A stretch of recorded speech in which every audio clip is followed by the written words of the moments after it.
రఘునందన, నా ప్రణామములు స్వీకరించండి. నన్ను ఆశీర్వదించండి.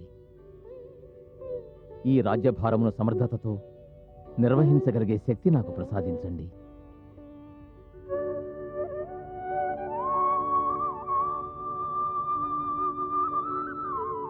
విభీషణ మహారాజా, తమ వంటి నీతిపరుడు, నిర్మలాంతఃకరణ కలిగిన రాజు నేడు లంకా ప్రజలకు ప్రాప్తించినాడు. నాకు పూర్తి విశ్వాసమున్నది, తమరు అసురులపై ఉన్న అధర్మము, అన్యాయము, అవినీతి వంటి అభియోగములను తొలగించగల ఆదర్శ పాలకులవుతారని. న్యాయము, నైతికత, నీతి, సత్యము, సత్కర్మలు, సదాచారములు తమ పాలనలో స్థిరంగా ఉండాలి.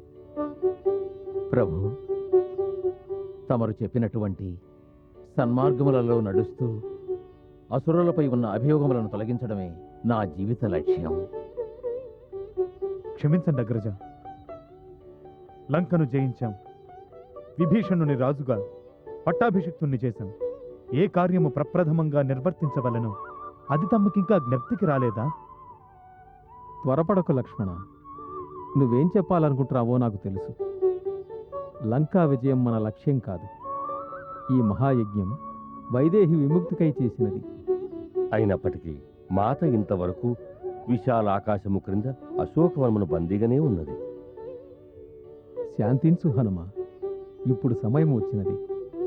లంకాధీశుడు మహారాజు విభీషణుని ఆజ్ఞ తీసుకుని లంకకు వెళ్ళు. వెళ్ళి జానకికి సమాచారము తెలిపి సందేశము తీసుకురా. అలా అంటున్నారేం ప్రభు? ఈ లంకా రాజ్యం తమరిచ్చిన వరం. రఘువీరుని ఆదేశమును తక్షణమే పాలించు. ఇప్పుడు లంకలోని ఏ ద్వారములు అయోధ్యానాథుని ఆజ్ఞను ఉల్లంఘించవు. జై శ్రీరామ్.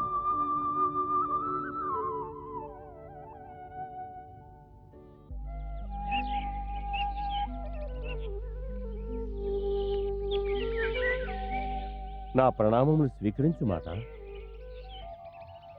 హనుమా, అవును మాత, తమ పుత్రుడు హనుమంతుడే శ్రీరాముని విజయమును గురించి శుభ సందేశమును తీసుకువచ్చాను.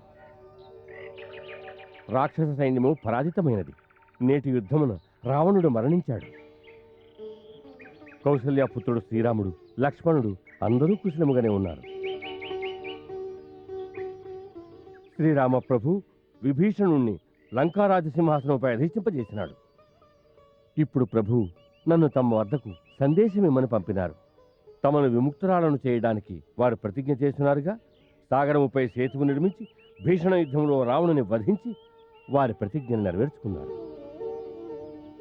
ఇక నుండి మాత తమకు తాము పరాధీనంగా భావించవద్దు. మాత, తమరిలా మౌనముగా ఉన్నారే? నా మాటపై తమకు విశ్వాసము లేదా? నేను తమ శ్రీచరణముల సాక్షిగా నిజమే చెబుతున్నాను. నగరములో రావణుని శవయాత్రలో ఎంతో కోలాహలము జరిగినది తమరు విని ఉండలేదా మాత? మాత, ఏదైనా మాట్లాడండి. నా వల్ల ఏమైనా తప్పు జరిగినదా?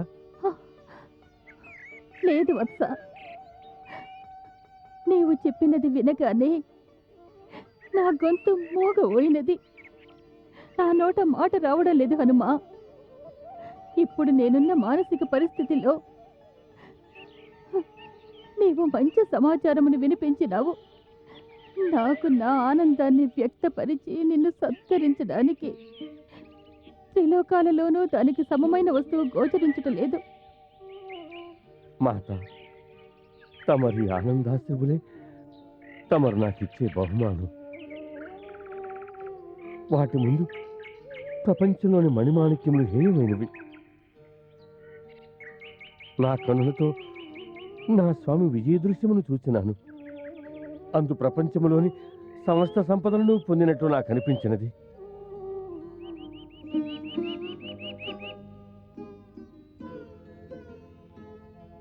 నేను ఒక్కటే ఆశీర్వాదము ఇవ్వగలను. సమస్త సద్గుణములో సదా నీ హృదయమునందు వసించాలి. రఘునాథుడు లక్ష్మణ సహితముగా సదా నీకు అనుకూలరై ఉండాలి. నేను ధన్యుడను మాత. తమ ఆశీర్వాదముతో నా జన్మ చరితార్థమైనది.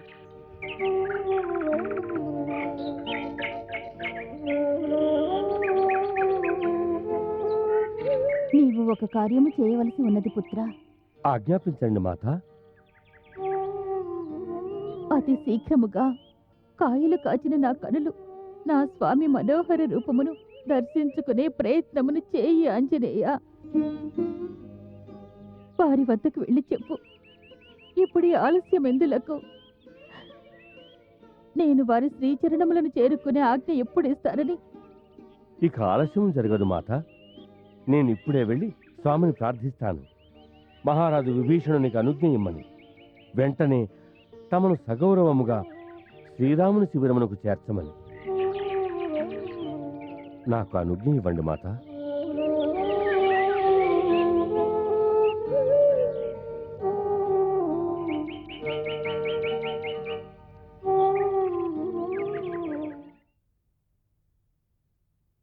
జై శ్రీరామ్.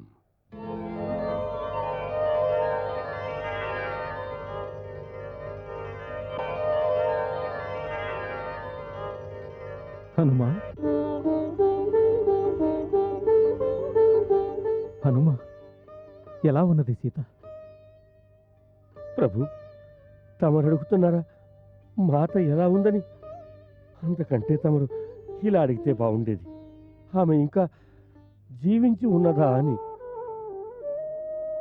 బాణఘాతము వల్ల హరిణం ఏ విధంగా విలవిల్లాడుతుందో, జలము లేకున్నచో మత్స్యము ఏ విధముగా గిలగిలా కొట్టుకుంటుందో, అదే విధముగా మాత తన ప్రాణనాథుని దర్శనం కోసం తప్పిస్తున్నది.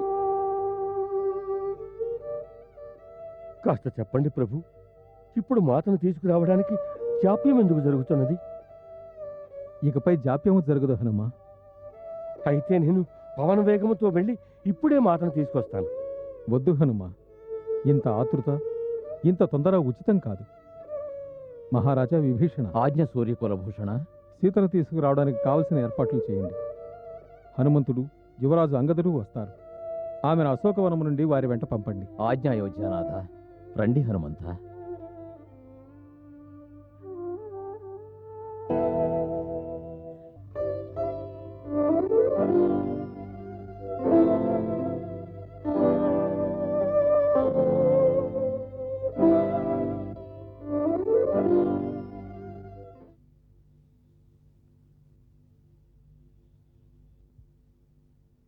అగ్రజ,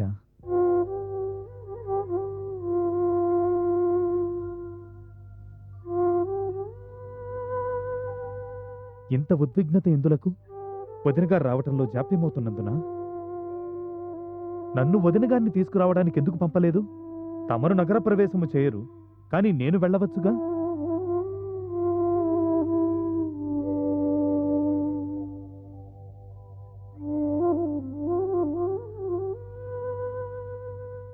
లక్ష్మణ, అగ్నికి ఏర్పాట్లు చేయాల్సి వస్తుంది. అగ్నికి ఏర్పాట ఎందులకు? సీత అగ్ని ద్వారానే నా చెంతకు రావాల్సి ఉన్నది. వదిన గారు అగ్ని ప్రవేశం చేయాలా? ఆ, మాత సీత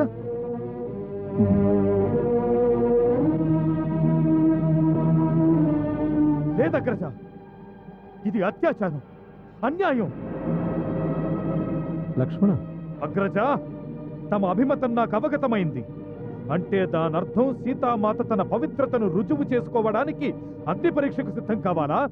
లక్ష్మణ, ఆ సతికి ఎవరైతే తన పతివ్రతా ధర్మమును పాటించడం కోసం త్రిలోక విజేత రావణుని సుఖ సౌకర్య వైభవములతో నిండిన అంతఃపురమును విడిచిపెట్టి అశోక వనమున చలిలో, ఎండలో, ధూళిలో, వర్షపు ధారలలో, విశాల ఆకాశము కింద అన్ని సహిస్తున్న ఆ సతికి లక్ష్మణ, ఒక రాజపుత్రిక, ఒక చక్రవర్తికి కోడలు అయి ఉండి తన పతి వెంట పాదరక్షలు కూడా లేకుండా వనముల సంచరించిన ఆ సతిని పూజించవలసింది పోయి ఆమెకు పరీక్ష.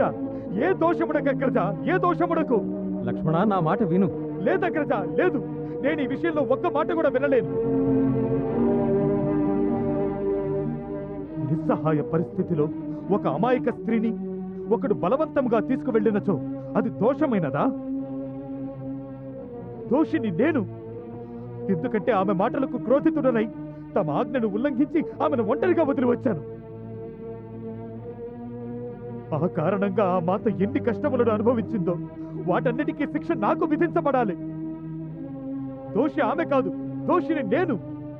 ఎందుకంటే ఆమెను రక్షించలేకపోయాను. నన్ను వదిలిపెట్టి ఆ నిర్దోషికి అగ్ని పరీక్ష. స్త్రీ జాతి పట్ల ఇంతకంటే అన్యాయం మరొకటి ఉండదగ్రజా. తమరు ఈ అన్యాయం చేస్తారా? గుర్తుంచుకోండి, నేను వదిన గారిని నా మాతగా భావిస్తాను. ఆమె పుత్రుడనైన కారణంగా నేను తమకు వ్యతిరేకంగా యుద్ధము కూడా చేయగలను. అలా నీవెలా అనుకుంటున్నావు లక్ష్మణ? నేను సీతను పరీక్షిస్తున్నానని, నేను ఆమెను సందేహిస్తున్నానని. సీత ఒక్క క్షణకాలమైనను ఎన్నడూ నా హృదయం నుండి దూరం కాలేదు. నేను ప్రతి క్షణం నా దివ్య చక్షువులతో వీక్షిస్తూనే ఉన్నాను. ఆమె పవిత్రత, పాతివ్రత్యం గురించి వేరొకరు చెప్పాలా నాకు? లక్ష్మణ, ఏ సతి హృదయమైనా తన సతిని విశ్వసించినట్లయితే అప్పుడిక అతడు ఎవరి సాక్ష్యాలను పూర్తిగా విశ్వసించలేడు. లక్ష్మణ, రాముడు సీత ఇరువురు కాదు, ఒక్కరే. నేను సీతను పరీక్షిస్తున్నాను అంటే దాని అర్థం నాపై నాకు విశ్వాసము లేనట్లే. నన్ను నేను పరీక్షించుకోవాలి. నేనిప్పుడు చెప్పే మాటల్లో ఎటువంటి సందేహములకు, పరీక్షలకు తావే లేదు. నీకు తెలియదు, నిజముగా సీతపై రావణుడు చెయ్యి వేసి ఉంటే ఆ మహాసతి తేజస్సు వలన వాని చేతులు భస్మమైపోయేవి. ఇది పరీక్ష కాదా? మరి అగ్ని ప్రవేశం చేయటం ఇదంతా ఏమిటి? పిచ్చివాడ, నేను అగ్నిదేవుని నుండి నా సీతను తిరిగి తీసుకోవాలి. అందుకని ఈ లీల జరిపించడం ఆవశ్యకం. ఈ లీల జరపడం ఆవశ్యకమా? అగ్నిదేవుని నుండి సీతను స్వీకరించడమా? ఇదేమి లీల అగ్రజ? ఏమిటా గూఢ రహస్యం? నాతో చెప్పండి. నీవు వింటే కదా నేను చెప్పడానికి. నీవు నీ అగ్రజునితో కూడా యుద్ధమునకు సిద్ధమైనావు కదా. అగ్రజ, తమకు నా పైన ఆన. త్వరగా చెప్పండి, ఏమిటా రహస్యం?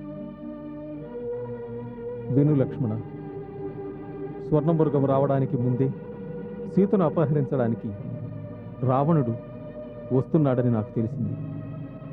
అప్పుడు ఒక దినమున నీవు కట్టెల కోసం అడవికి వెళ్ళావు. అప్పుడు నేను సీతతో అన్నాను, సీత, ఇప్పుడు సమయం ఆసన్నమైనది. ఇక మనము మహత్తరమైన ఒక లీలను ఆచరించాలి. అందుకు నాకు నీ సహకారము ఎంతైనా అవసరమున్నది. కనుక నా మాట విని నేను రాక్షసులను అంతం చేసే వరకు నీవు అగ్నిదేవుని సంరక్షణలో ఉండాలి. తమ ఆజ్ఞనాథ. ఓ అగ్నిదేవా, నేను తమ ఆశ్రయంలో ఉండాలనుకుంటున్నాను. తమరు నాకు సహాయం చేయండి.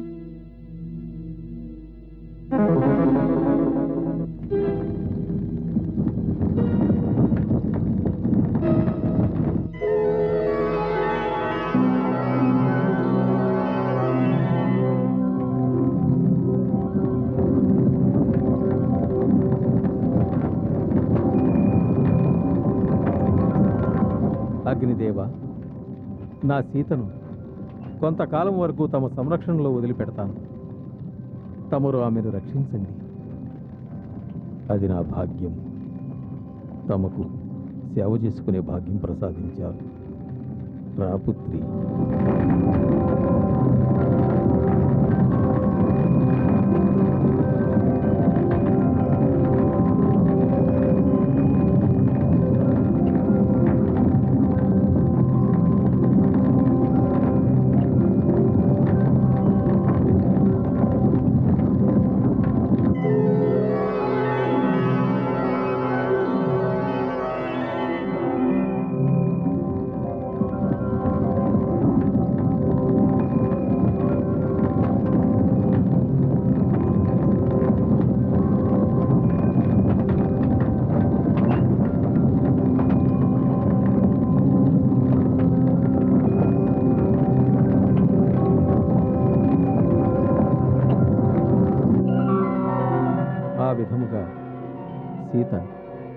అగ్నిదేవుని సంరక్షణలోకి వెళ్ళినది. అప్పుడు మన సహాయం కోసం దేవి ప్రతిరూపం ఛాయాసీత రూపమున ఉండిపోయినది.